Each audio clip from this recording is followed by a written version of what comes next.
Hello everyone.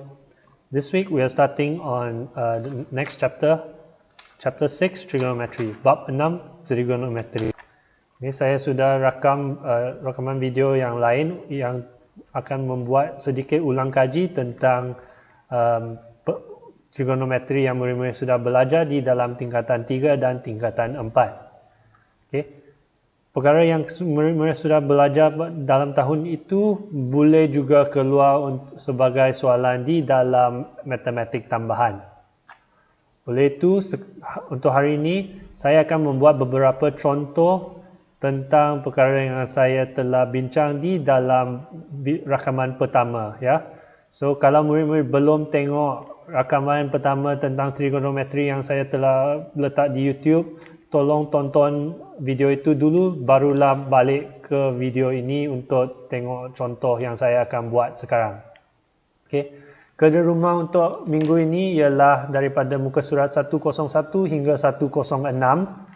Okay. Di dalam video ini saya akan membuat beberapa soalan daripada dia. Okay. So kalau murid-murid tak ingat bagaimana buat kerja ini, okay, tolong lihat contoh yang saya akan beri di dalam video ini. Soalan pertama yang saya nak bincang ialah daripada muka surat 103, soalan 2A. Di sini kita disuruh cari tangent 284 sudut. Bila kita buat soalan trigonometri ini, langkah pertama setiap kali ialah untuk cari apakah sudut rujukan dia. Cari sudut rujukan dan susutan sudut itu di dalam. 284 di antara nilai 270 dan 360. Oleh itu, bila kita lukis susunan ini, kita akan dapat bahawa 284 adalah di kuadran 4, susunan 4. Dan ini ialah sudut 284. Oleh itu, sudut rujukan kita adalah sudut merah ini, sudut ungu ini, iaitu 360 tolak 284. Okay. So di sini sudut rujukan dia ialah 76. 76.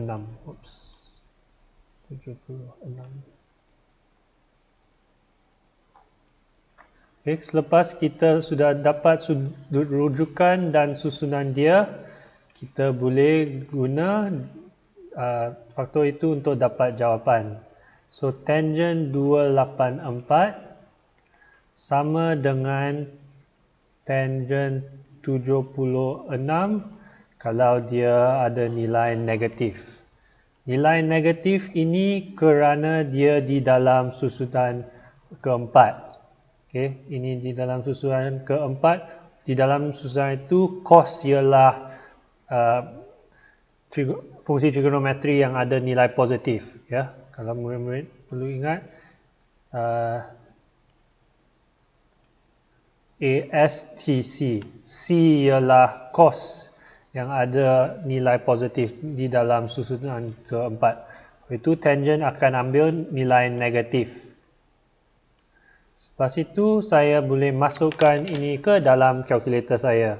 So, saya akan masuk ke dalam kalkulator negatif tangent 76 dan saya akan dapat jawapan negatif 4.011.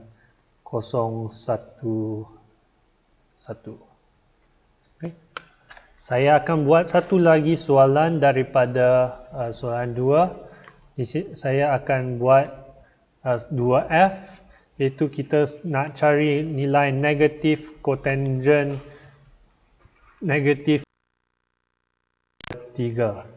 Bila kita buat soalan ni, okay, biasanya kita perlu cari sudut rujukan dan susunan juga. Ya. So, langkah pertama setiap kali ialah sama.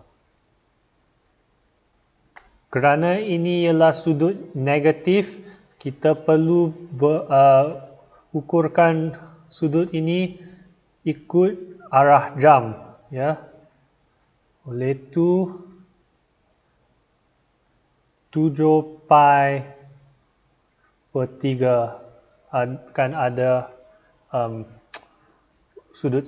Okay, murid-murid mesti faham kalau kita diberi sudut yang guna pi, itu bermaksud sudut itu diberi di dalam unit radian, ya. So kalau murid tak ingat bagaimana kita guna unit radian, tolong baca balik bab 1, ya, bab di mana kita belajar bahawa 1 radian sama dengan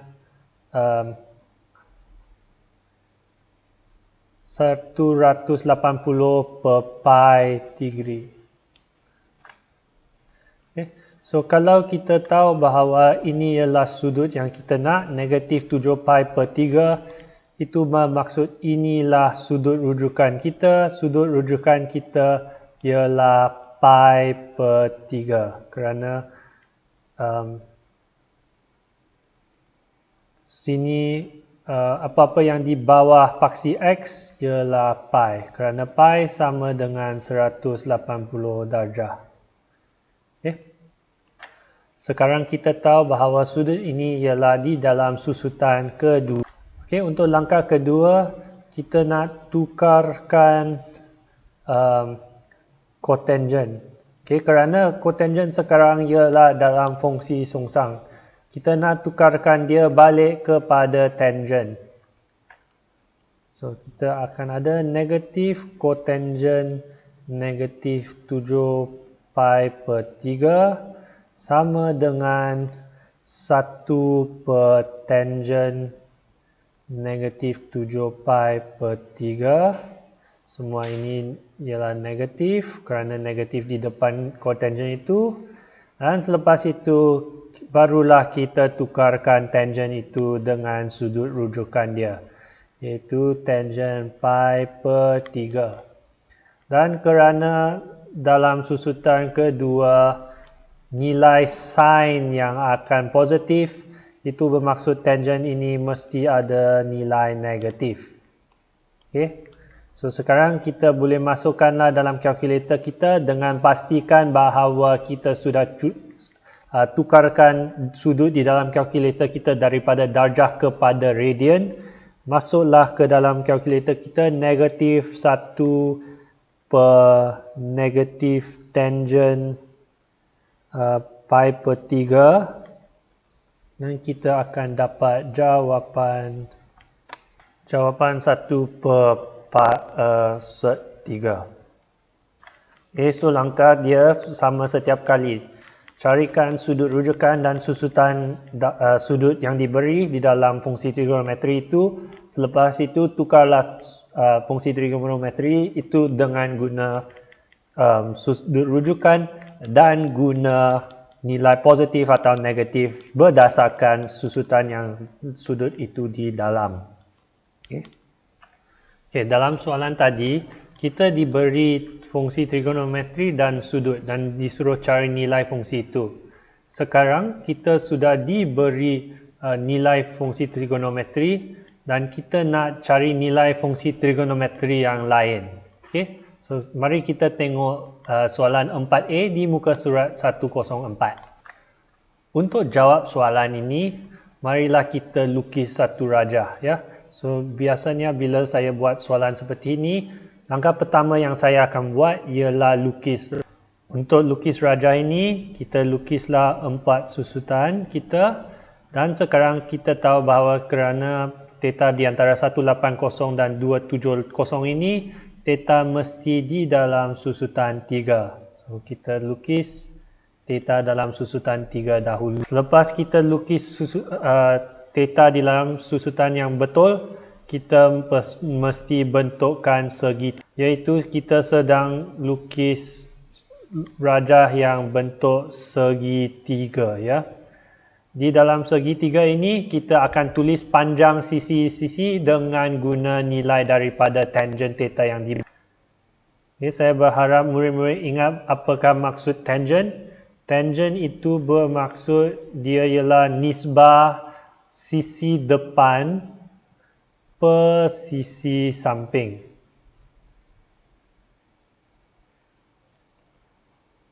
Okay, oleh kerana kita diberikan tahu bahawa theta ialah 1/4, itu bermaksud theta ialah sudut besar ni ya, theta. Itu bermaksud di sini sisi depan ialah 1, so inilah sisi depan, dan sisi samping di sini ialah 4. So itulah dua sisi untuk segitiga kita. Kita perlu cari sisi terakhir, iaitu sisi miring. Apakah panjang dia? Untuk cari panjang sisi miring, kita perlu guna teorem Pythagoras ya, iaitu punca kuasa 1 kuasa 2 tambah 4 kuasa 2 untuk beri kita panjang miring. Dan di sini panjang miring ialah set 17. Okey. Masukkan panjang dia dalam bentuk set saja. Okey. Jawapan dia akan betul kalau kau guna tata tanda set.